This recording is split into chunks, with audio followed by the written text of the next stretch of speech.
Graça e paz, irmãos. Estamos começando mais um estudo de sábado de ABD e eu quero colocar diante dos irmãos um salmo que nesses dias me marcou muito. O Salmo 23 é algo de muita reflexão nesses dias que estamos vivendo. Salmo 23. O Senhor é o meu pastor, nada me faltará. Ele me faz repousar em pastos verdejantes. Leva-me para junto das águas de descanso. Refrigera-me a alma.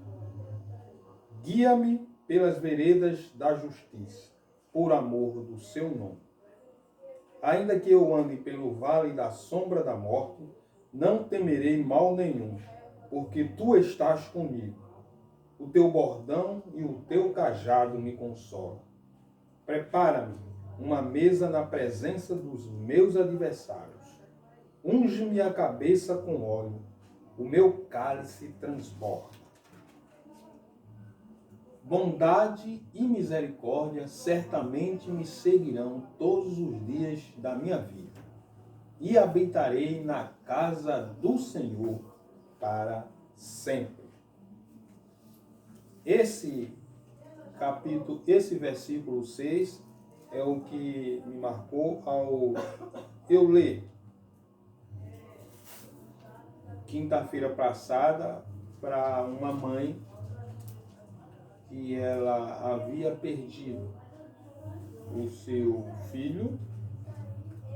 Deus para si o chamou e ele só tinha 12 anos.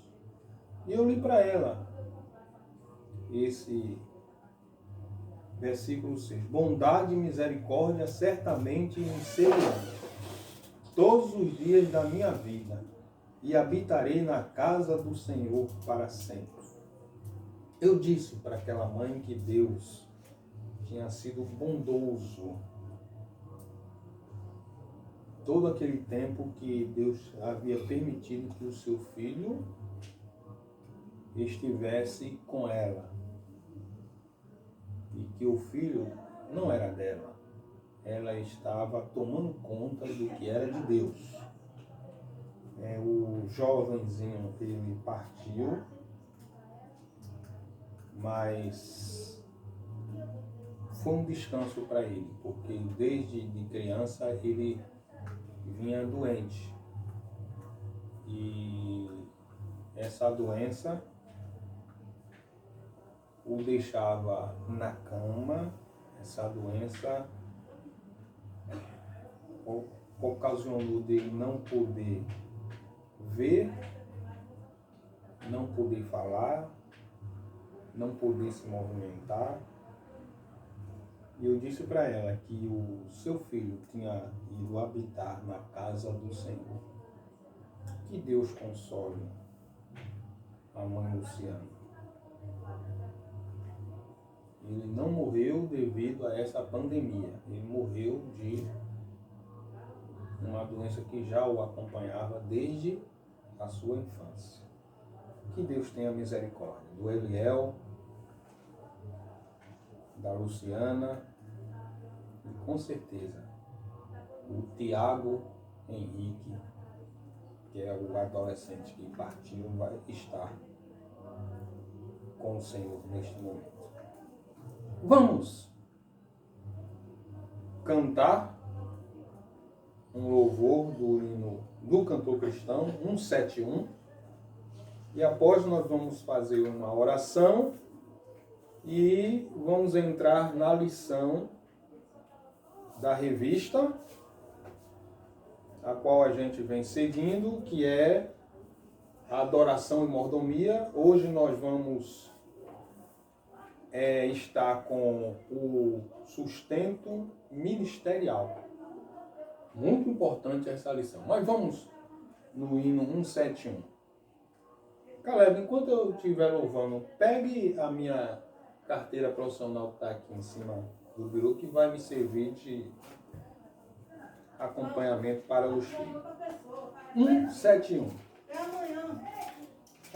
Aviva-nos, Senhor, ó, dá-nos teu poder de santidade, fé e amor. Reveste o nosso ser. Aviva-nos, Senhor, és nossa petição. Ateia o fogo no alto céu, em cada coração. Desperta-nos, Senhor, ó, faze-nos fluir as ricas bênçãos divinas, primícias do porvir. Aviva-nos, Senhor, és nossa petição. Ateia o fogo do alto céu, em cada coração. Renova-nos, Senhor, inspira mais amor, mais zelo, graça e abnegação, a bem do pecador. Aviva-nos, Senhor, és nossa petição. Ateia o fogo do alto céu, em cada coração. Oremos com a irmã Jaciara sobre esse estudo, muito importante, o sustento ministerial, sobre o momento em que estamos vivendo, sobre os amados aí em Angélica que estejam respeitando as autoridades, principalmente a autoridade máxima de hoje, que é a OMS. Sigam as orientações da OMS, que os irmãos fiquem em casa, porque hoje já noticiou aqui no jornal que a capacidade de leito de hospital de Recife saturou. Então não tem mais vaga para atender as pessoas que vão cair doentes daqui para frente, os graves. Então fiquem em casa para que vocês não precisam serem transferidos de lá para cá, porque aqui não tem mais vaga. Então respeite o que a OMS está dizendo. Quarentena, distanciamento social. Só saia se for preciso. Então nada de reunião social, nada de estar batendo perna na rua. E se sair, é só para o que for essencial. Oremos com a irmã Jaciara. Soberano Deus, eterno Pai, glorificado seja o teu nome para Amém, todos Senhor, em nome de sempre. Jesus.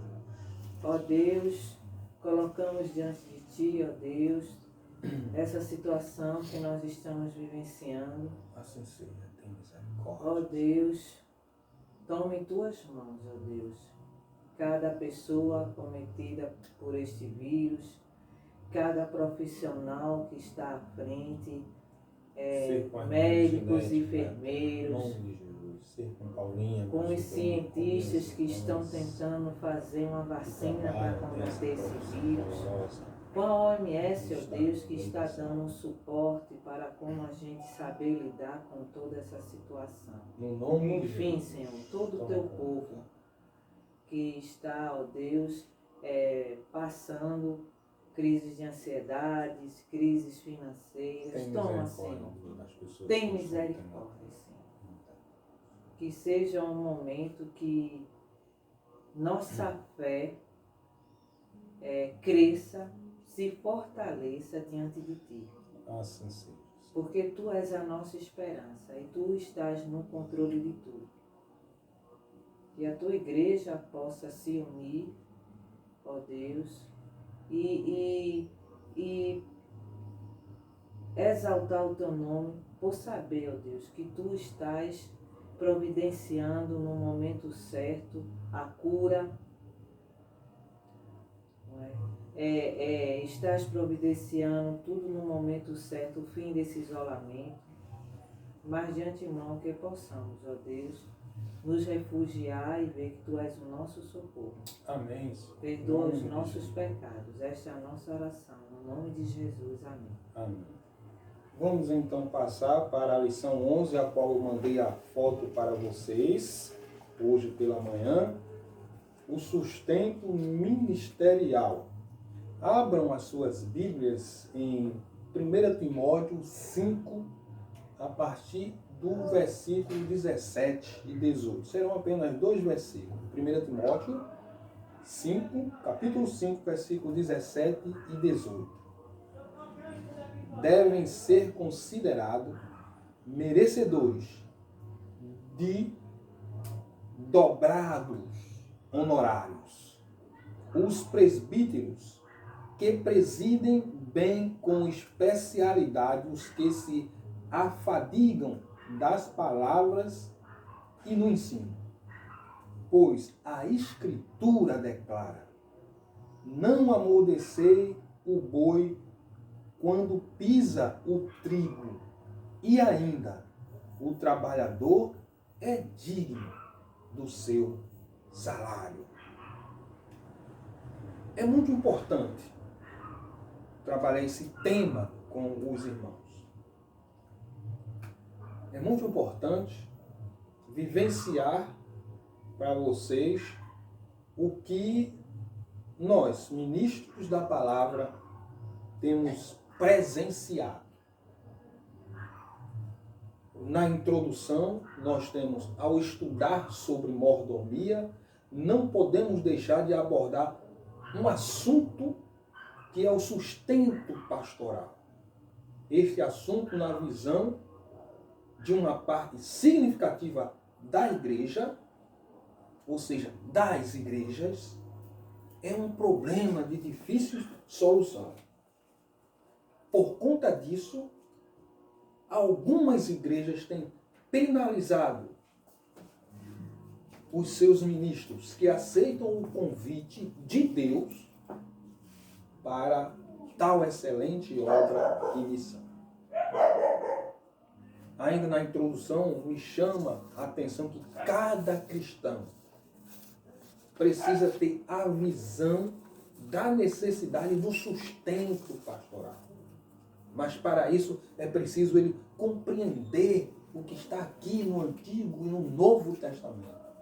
Principalmente o Novo Testamento, que é que fala sobre essa nossa questão. O Antigo Testamento, como nós já trabalhamos, os dízimos e ofertas eram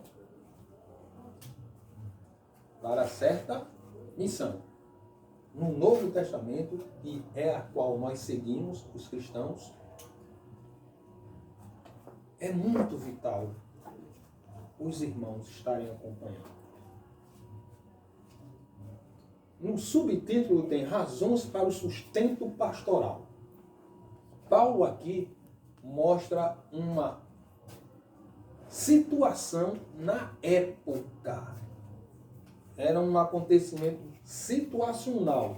Quando ele, em 1 Coríntios 9, de 1 a 14, nós não vamos abrir, mas só para citar para vocês, 1 Coríntios 9, de 1 a 14, Paulo está demonstrando que ele não quer se tornar pesado para os amados de Coríntios, para a igreja de Coríntios. Por isso ele vai fazer tenda. Ele é fazedor de tenda. Ele prega o evangelho, ele faz a obra, mas ele continua trabalhando secularmente. Mas ele mostra que não abre mão da missão que ele recebeu, que é ser sustentado pelas igrejas, ser sustentado pelo evangelho. Então, enquanto as outras igrejas não mandavam o sustento dele, para ele não se tornar pesado para o povo de Coríntios, ele ia trabalhar. Mas quando o sustento chegava, ele deixava de trabalhar para viver só da obra. Ele é enfático nisso. Observe o que diz aqui a segunda parte. O apóstolo Paulo é contundente ao defender o sustento do ministro do Evangelho. Aí eu quero trazer uma coisa muito bonita que os católicos fazem. Os padres, os bispos, os arcebispos, o Papa, eles vivem só para a missão que eles receberam da igreja. Eles vivem para trabalhar o evangelho deles. Aí eles se aposentam. Chega uma certa idade, eu acho que é de 72 a 75 anos, eles obrigatoriamente têm que parar de estar à frente de qualquer ministério na igreja deles. E aí eles voltam para casa? Não, eles não têm casa. A casa deles é a própria igreja. Então, eles vão para um convento e lá ficam até o final da sua morte. Isso ficou claro quando eu fui convidado com Jaciara a fazer o estudo lá em Goiânia. E quem mora no convento lá em Goiânia, esse estudo vai ser na Igreja Católica. Quem mora lá no convento dessa igreja é o ex-arcebispo de Olinda e Recife. Ele está lá. E a menina que nos convidou, ela confessou que ele tem assistência integral. Ela disse que ele está doente e lá ele tem enfermeira 24 horas, tem assistência integral. Então ele, ao parar de ser arcebispo, ele não retornou ao seio da sua família, porque a família dele é a própria igreja. Então a igreja leva ele até o sustento, até ele falecer.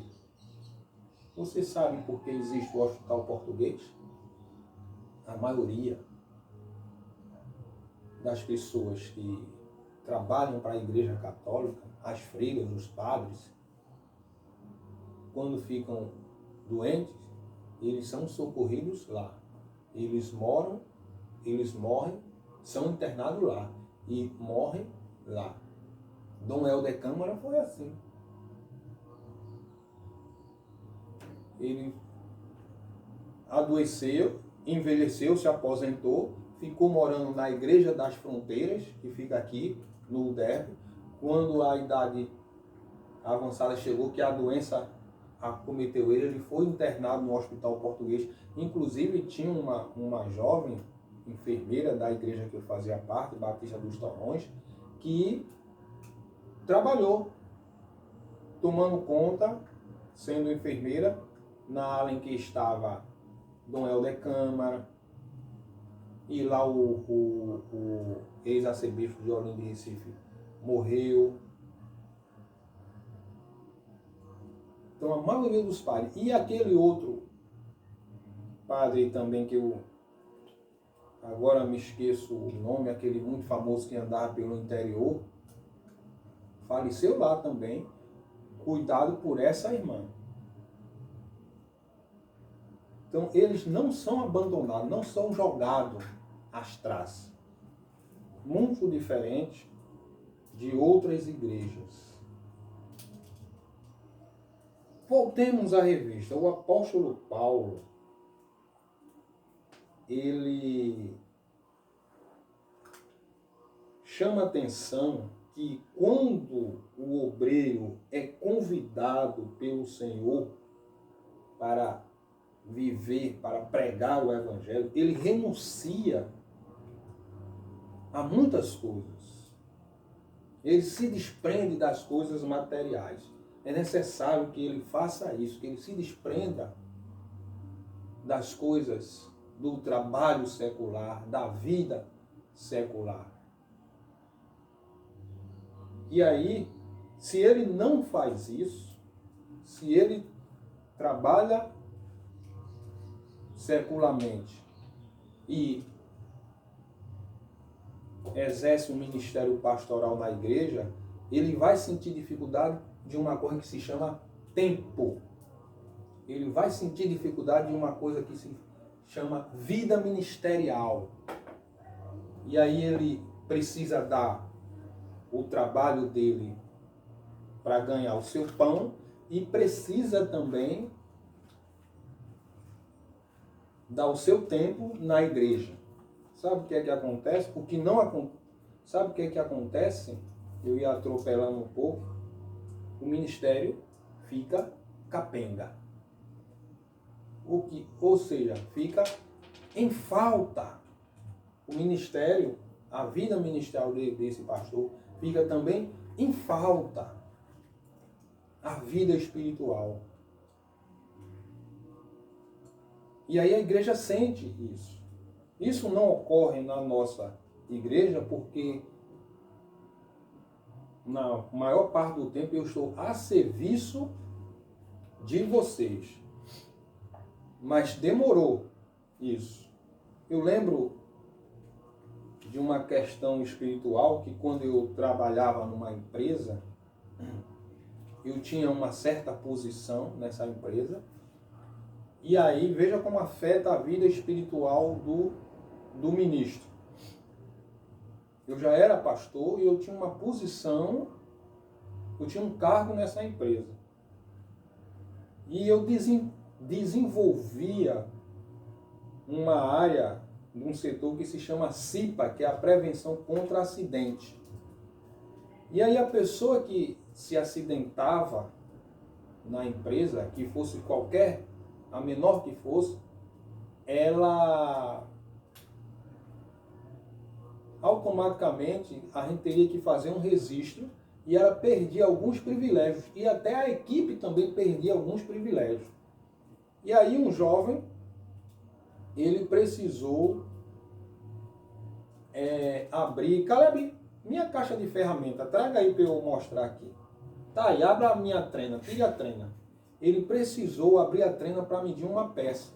E eu estava perto desse jovem. Então, quando o rapaz fechou a trena, ele estava sem luva e a trena, a lâmina cortou o dedo dele. E aí começou a sangrar e ele automaticamente olhou para mim. Porque sabia que eu era da CIPA, sabia que eu tinha que fazer aquele registro. E ele olhou para mim e eu tive que orientar ele e disse, vai lá na cozinha, lá no refeitório, pede vinagre e põe vinagre no corte, já que é um corte superficial. Põe vinagre, que vai estancar. E ele foi. Ele estava medindo, essa é a trena, ele estava medindo uma peça. Então, a trena se fixa. Quando ele soltou a trena, ele deixou o dedo. Olha o movimento que a trena faz. Está fixa, eu fechei, ele deixou o dedo, então cortou ele. E começou a sangrar bastante, até em cima da peça. Aí eu pedi para ele ir no refeitório colocar vinagre que estancaria. Ele foi. Quando ele voltou, aí ele voltou triste, voltou me fazendo a seguinte pergunta. Irmão, o senhor vai preencher o relatório? Porque se o senhor fizer, irmão, eu vou perder a minha cesta básica do mês. Quem se acidentava, qualquer que seja o acidente, perdia a cesta básica do mês. E era uma cesta básica grande. Veja. Aí eu disse para ele, o que é que você acha? Aí ele disse, irmão, não vou conseguir levar a filha para casa. Aí eu disse para ele, descanse. Lave o local onde está sujo e a gente não vai registrar esse incidente não. Foi um incidente, você só viu a trena para medir a peça. Então você esqueceu. Então quando você soltou, aí isso aqui é uma lâmina, cortou seu dedo. Eu não vou registrar não. Eu não poderia deixar aquele rapaz ficar com a esposa e a filhinha dele sem a cesta básica. Mas qual seria o certo? Registrar, né? Viu como afeta a atividade secular, afeta a vida espiritual de um ministro? Dando continuidade. Por isso que Paulo é enfático nisso. Todos os trabalhadores vivem daquilo em que trabalham, correto? Correto. Mas veja o que é que ele diz, já pulei para a página 42. Como o pastor que tem que vigiar o rebanho e que tem de alimentar e dar água aos animais, pode trabalhar em outra coisa para obter o seu sustento? É feita essa pergunta. O autor, Delci, faz essa pergunta. Como? A conclusão é que os que pregam a palavra também devem ser sustentados pelo ministério que realizam. O exemplo está aqui que eu citei para vocês. Uma coisa simples.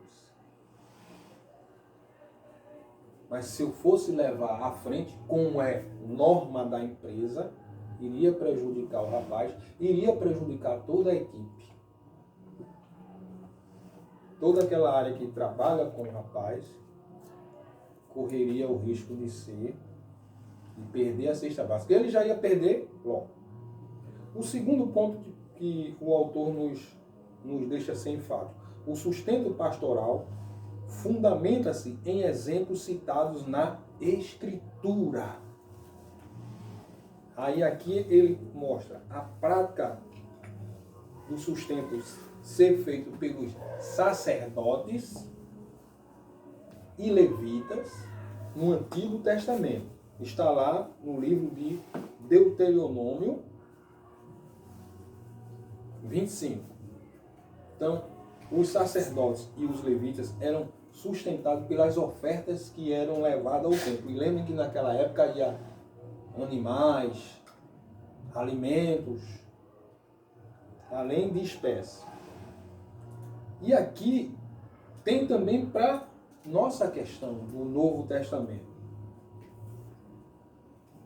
Paulo compara os pregadores da palavra aos servidores do templo, no que diz respeito à dignidade da função que exercem, pois se ocupam das coisas do reino de Deus e trabalham em benefício da igreja de Deus. Então, assim como os outros tinham direito de ser sustentado, o ministro do evangelho tem o mesmo direito. Assim como o pessoal lá, os sacerdotes e os levitas, tinham o direito de ser sustentados, os ministros e o ministro do evangelho também têm o mesmo direito. Eu conheci um pastor de uma grande igreja que ele ficava incomodado de falar sobre o dízimo, sobre o sustento ministerial. E uma vez eu indaguei a ele: pastor, por que o senhor não fala isso? Por que o senhor não fala sobre essa questão? Ele disse: isso às vezes incomoda as pessoas. Ele tinha o alto sustento, porque ele já era aposentado. Mas eu conheci também líderes deles que não tinham o costume de dizimar. E diziam: eu não dou dízimo não, eu dou ofertas. Líderes que ele comandava não tinham o costume de dizimar porque ele via aquilo incomodar. Eu não tenho nenhum problema de falar que os irmãos precisam dizimar, que a igreja precisa ser sustentada pelos dízimos e pelas ofertas. Para isso existe esse estudo aqui. E essa revista, muito promissor, Mordomia e Adoração ao Senhor. Terceiro ponto que o autor nos chama a atenção: sustento pastoral tem base na ordem de Jesus. É uma ordenança que Jesus dá. Aí observe que Jesus ensina lá em Lucas 10, que nós não vamos abrir, mas vamos direto nesse ponto. Pois digno é o obreiro do seu alimento. Jesus ensinou que o obreiro do reino de Deus deve receber o sustento do povo de Deus.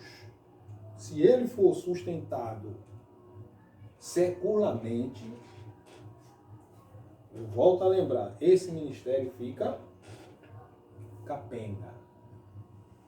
Fica faltando alguma coisa. Pois os que pregam na igreja, os que evangelizam, os que aconselham, os que cuidam das ovelhas do Senhor, devem receber o sustento do povo do Senhor. Sempre, a revista nos chama aqui, sempre que possível, pastores missionários devem empregar todo o seu tempo na pregação do ensino da palavra de Deus, no cuidado da igreja. Por outro lado, as igrejas devem sustentar financeiramente seus líderes, seus pastores, seus missionários, para suprir suas necessidades. Amados, viver dependendo do ministério tem um custo. Eu preciso ter Bíblia, eu preciso ter vestimentas, eu preciso ter calçados, eu preciso ter tempo para estudar, para levar assuntos relevantes para o irmão. Imagine um ministro que vive fazendo duas coisas, tendo o trabalho dele secular e tendo as obrigações dele na igreja, porque a igreja não o sustenta divinamente. Não é barato paletó, não é barato. Mas muitos do nosso meio precisam sair para trabalhar, para se autossustentar, para levar o pão para a sua mesa, porque o ganho que eles têm da igreja é pouco para a realidade da igreja. Uma coisa que a revista nos chama a atenção, faz parte da mordomia da igreja. Lembram da aula de mordomia? Suprir as necessidades do seu pastor, dando-lhe um salário digno, um salário em que ele possa manter-se, como eu citei as coisas aqui para vocês, da necessidade que temos de ter as coisas em dias. A gente fica para trás. Se eu não tiver um livro, condições de comprar um livro, como é que eu vou falar de algo que está na atualidade? Só o que eu vejo na televisão? Então, tem um custo para ser mantido. Não é porque alguns se desviaram para o caminho da ganância e da exploração da fé. Lembram desse estudo lá que eu passei para vocês, né? Os líderes que estão ricos, os maiores líderes religiosos no Brasil, que estão o valor da fortuna que eles têm. Mas no nosso meio batista não é isso. A Convenção Batista não tem pastor rico, não tem pastor fazendeiro, não tem pastor dono de lojas, disso e daquilo outro. Mas muitos pastores batistas precisam exercer uma segunda profissão para se sustentar. Muitos deles. Ou depende também do salário da esposa, que hoje está muito normal isso, para ajudar no trabalho da sua casa. Nós batistas não estamos incluídos nesse setor de enriquecer com o que a igreja nos passa, com o que a igreja nos dá. Não existe pastor batista financeiramente bem nessa questão. Com o trabalho do pastor na igreja, só na igreja, cada cristão se beneficia. Não há por que penalizar o pastor com o sustento que não mostra o reconhecimento que a igreja tem de seu dever de mordomia em relação ao sustento ministerial.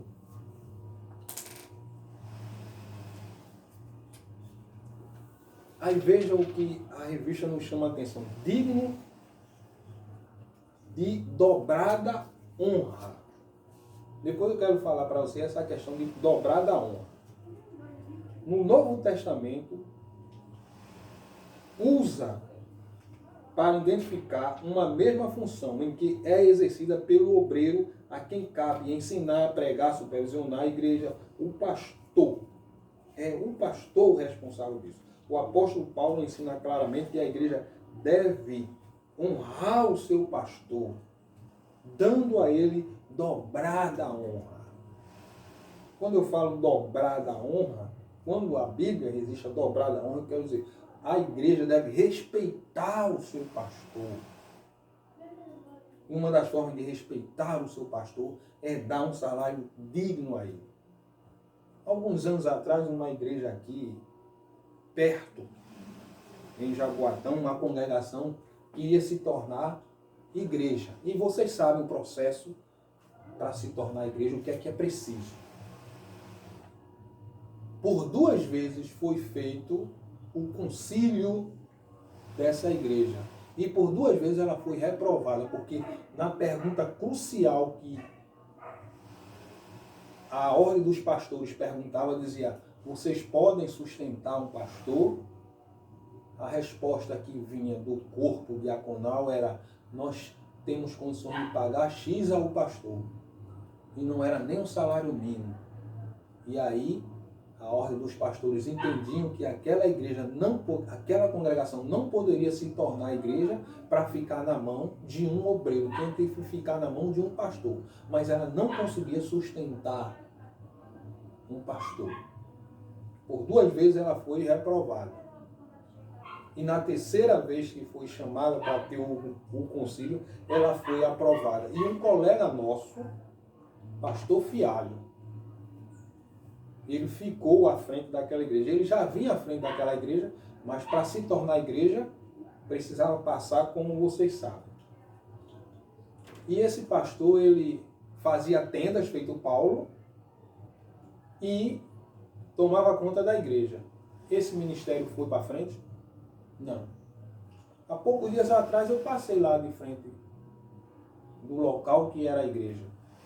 Tem uma outra igreja, tem uma outra denominação, porque o pastor Fialho, ele precisava passar o dia todo vendendo as mercadorias dele. E quando era noite ele estava cansado. Lembra da igreja capenga? Como é que ele ia alimentar as suas ovelhas com a palavra do Senhor? A igreja não se autossustentou. Ela se tornou igreja, depois foi perdendo força, perdendo força. Hoje eu não sei onde é que está o pastor Fialho, mas eu sei que o prédio lá não é mais uma igreja da Convenção Batista Brasileira. Os pastores precisam se dedicar à pregação e ao ensino. Isso requer que eles estudem, invistam em tempo e energia no preparo desses estudos. Caso contrário, as igrejas morrerão de fome espiritual. Se o pastor passar o dia todo trabalhando num trabalho secular, se o pastor ficar se envolvendo em coisas, como eu falei, da treino uma coisa simples, mas eu não estava seguindo as normas da empresa. Se eu seguisse, ia ter umas 5 ou 6 pessoas daquela área, daquele setor do rapaz, que ia perder a cesta básica. Então, a igreja fica com fome espiritual.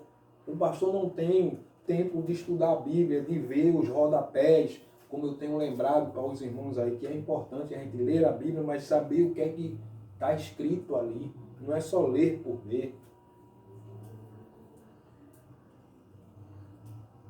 Como serão alimentadas se o pastor exerce 2 funções, 3 funções?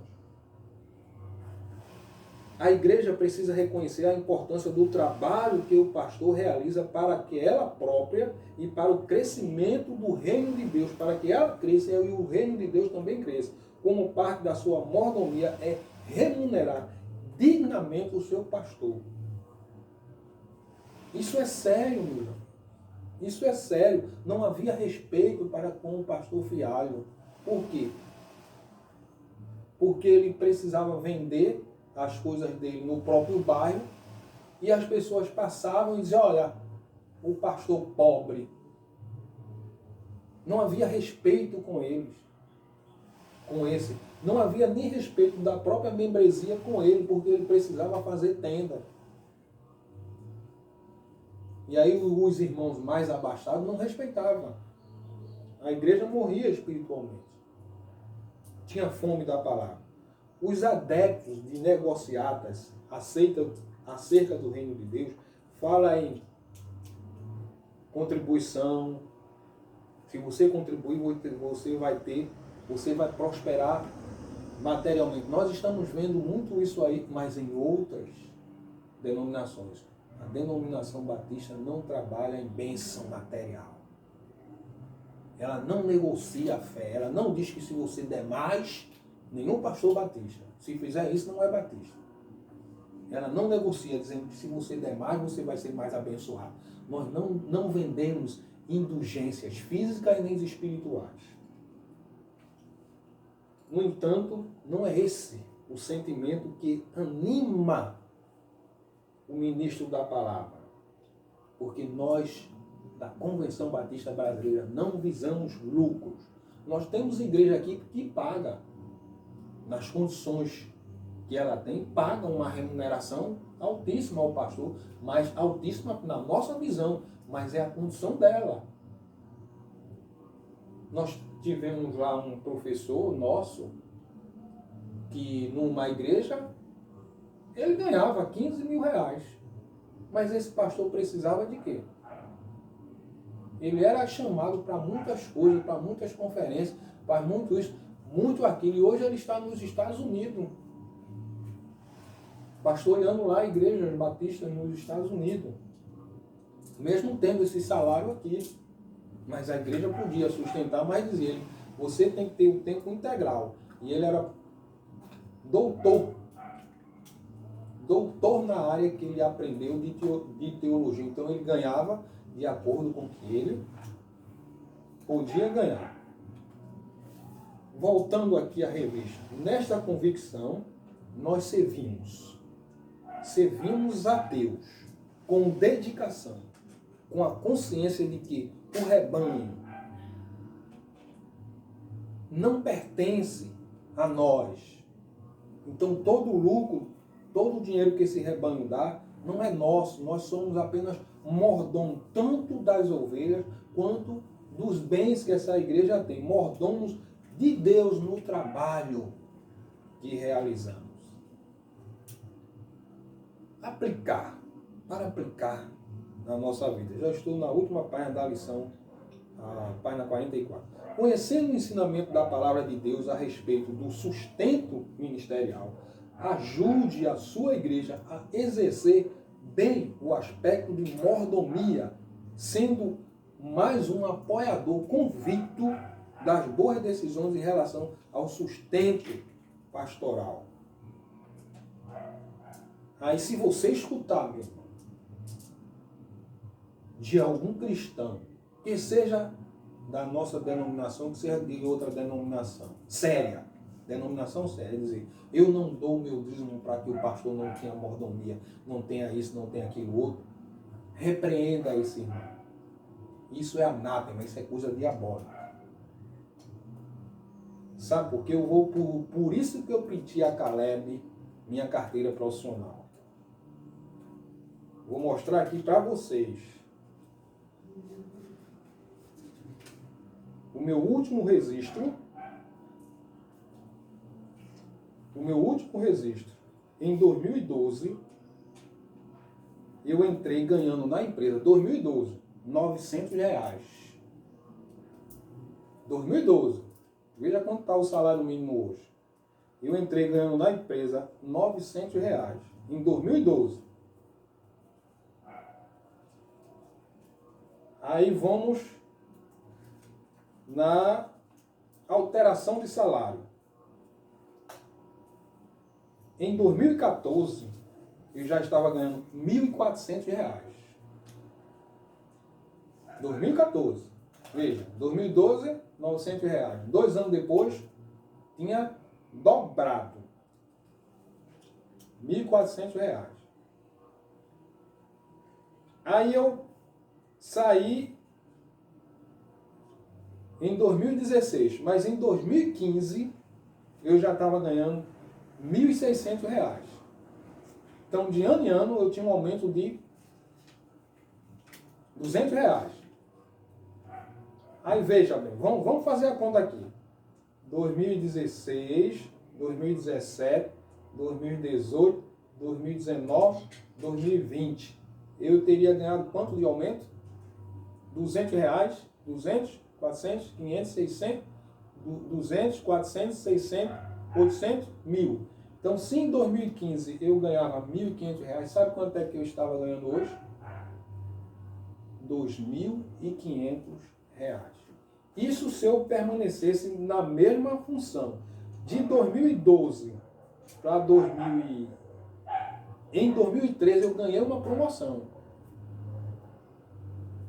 Eu fui promovido. Então, será que eu estaria na mesma função em 2020? Não, porque se os amados não sabem, vão saber agora que quando a gente tem um curso superior, a gente passa a ganhar bem mais. Então não estaria só com R$ 2.500. Quanto é que o ministério me dá? Vamos fazer a conta? R$ 1.000 da Igreja Batista em São Martinho, R$ 1.000 da Igreja Batista em Angélica, R$ 250 da convenção. 1.000, 2.000 e R$ 250. Se eu estivesse trabalhando secularmente na mesma função que eu entrei, eu estava ganhando R$ 2.500. Que eu não estaria só ganhando R$ 2.500. Viu como é a diferença? Então, quando a gente abre mão de trabalhar secularmente e se dedicar só à igreja e aceita o chamado de Deus, financeiramente o obreiro perde. Financeiramente, mas espiritualmente ganha. Para meditar, os presbíteros que governam bem sejam estimados por dignos de duplicata honra, não só financeiramente, mas a igreja também precisa aprender a respeitar o seu pastor. Não é o caso de Angélica, não é o caso da nossa Igreja Batista em São Martinho. Há um respeito para com a figura do pastor, há um respeito para com o salário do pastor. Mas eu já participei de uma comissão de membros em que, quando o pastor assumiu, deram um aumento de 100% ao pastor. E quando eu fiquei sabendo, eu disse, por que vocês fizeram isso? Não era para dar um aumento de 100% a ele, era para dar um aumento gradativamente. Aí o pastor saiu, vamos dar um exemplo, saiu de um patamar de R$ 4.000 para ganhar R$ 8.000. Esse é um exemplo verídico. Aí a igreja ficou sem condições de dar aumento a ele nos outros anos. Aí quando se passaram 5 anos, cadê? O pastor estava ganhando os mesmos R$ 8.000. Não era gasto, ele não estava ganhando bem menos do que há 5 anos atrás. Então vamos fazer um negócio escalonado. Então meditem nisso. A igreja precisa honrar os seus ministros e a igreja precisa pagar com dignidade aos seus ministros. Porque quando nós somos convidados por Deus, nós não temos ganho financeiro. E aí, para findar, eu quero contar a história de um pastor, do meu pastor, o pastor que me batizou. Só para findar. Eu acho que eu já relatei essa história, mas só para findar. Quando eu me cheguei na Igreja Batista dos Torrões, eu conheci o pastor. E aí, logo fiz amizade com ele e fui almoçar na casa dele.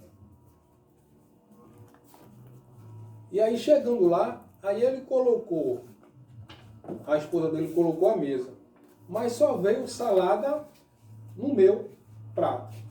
Aí eu disse que não queria aquele tipo de salada. Aí ele disse, opa, então bota para mim. Aí eu estranhei, eu disse, por que só veio salada para mim e não veio salada para todos? Então só ficou salada para ele. Com o tempo eu vim ver o porquê daquele negócio. A igreja brincava com o salário do pastor. Brincava. Quando o salário mínimo aumentava, a igreja dizia, não, a gente pode pagar isso. Aí diminuía, não aumentava de acordo com o salário do pastor. Quando o salário mínimo estava lá embaixo, a igreja dizia, não, nós vamos pagar de acordo com o salário mínimo. Então, veja como é sério essa situação. Aí sabe o que era que o pastor precisava fazer? Sair para trabalhar fora para sustentar a família. Aí sabe o que era que acontecia? Onde ele trabalhava era um colégio particular e a diretora dizia para ele mesmo assim, nós vamos ter a festa de São João. Nós vamos ter a festa de São João. E o senhor é quem vai gritar. É quem vai gritar a quadrilha. O ensaio da quadrilha. Se ele não seguisse a orientação da dona do colégio e não ensaiasse os alunos na quadrilha de São João, ele iria ser demitido. Mas ele tinha que sair da igreja, deixar de trabalhar só para o ministério, para levar um pouco de dinheiro a mais para sua casa, para se autossustentar. Queridos, é muito importante que a igreja se conscientize de que é ela quem deve sustentar o seu ministro. Porque se ela não sustentar o seu ministro, ele vai buscar outros meios de se autossustentar. E se ele buscar outros meios de se autossustentar, ele vai deixar de ter mais tempo dedicado ao ministério do estudo, da palavra. Ele vai deixar de ter mais tempo de suas obrigações com a igreja. E aí a igreja vai passar dificuldade. Vai ficar, como eu disse, capenga, ou vai ficar com fome espiritual. Foi isso que eu vi na igreja do pastor Fialho.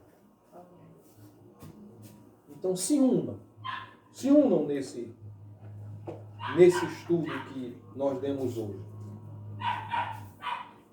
Seja mais um apoiador às boas decisões em relação ao sustento do ministério pastoral. Porque eu já vi pastor dizendo, vi pastor nosso, próximo nosso, dizendo, pastor, eu não quero viver só do ministério não, porque eu prefiro exercer a minha profissão para a qual eu estudei também, do que tomar cargo na igreja, do que assumir o ministério pastoral. E esse pastor é um excelente pastor, é um homem que conhece, é um homem que é doutor na área que ele defende, mas ele não quer assumir a igreja, prefere exercer a função dele secularmente.